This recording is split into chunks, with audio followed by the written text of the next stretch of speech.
renovate this and build more offices, reconfigure this to have a corridor that goes down for a double loaded corridor here.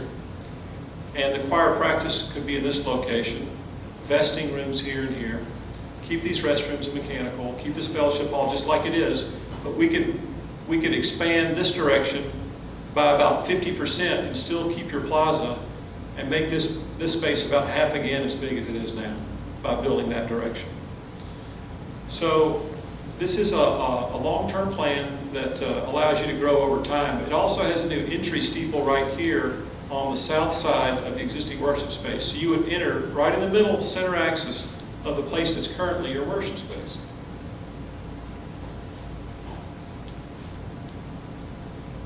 This is what the building could look like from the street.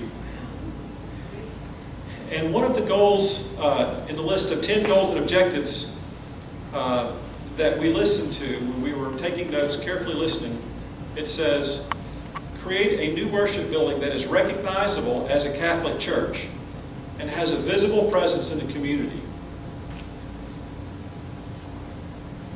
We've chosen this sort of Gothic revival language of architecture, and the Gothic revival language is about vertical lines.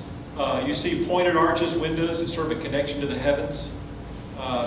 It has sort of a round rose window on the side, and it has a new bell tower and spire to help identify the main entry point.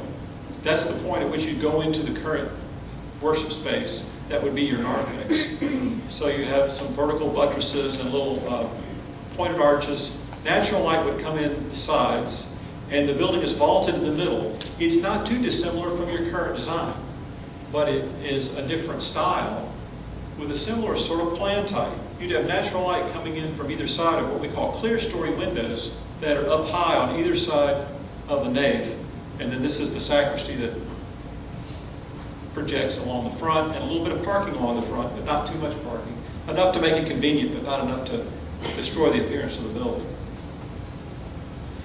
This next drawing is what the interior could be. It's just sort of a gestural sketch showing how these clear story lighting, the ceiling would vault in the middle, and you see that rose window that faces to the east. And this would be the platform, sanctuary, altar area with tabernacle. And then these are the future balconies, one over here and one over here. And they wouldn't be in the building in phase one, but they would be built at whatever time you needed them. So it's going to be a larger scale version of what you already have, but I think more transcendent, more uplifting, and I think even more powerful as a place of worship than what you have now. So to summarize Scheme A, we already mentioned the existing area is a little over 18,000, and the proposed area is 20,150 in this scheme, for a total of about 38,355.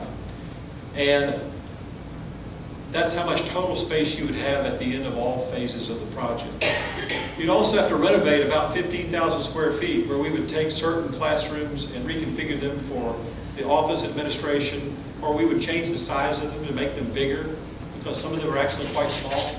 So there would be a certain amount of renovation that would have to happen in Scheme A, as well as converting the current worship space to narthex and chapel.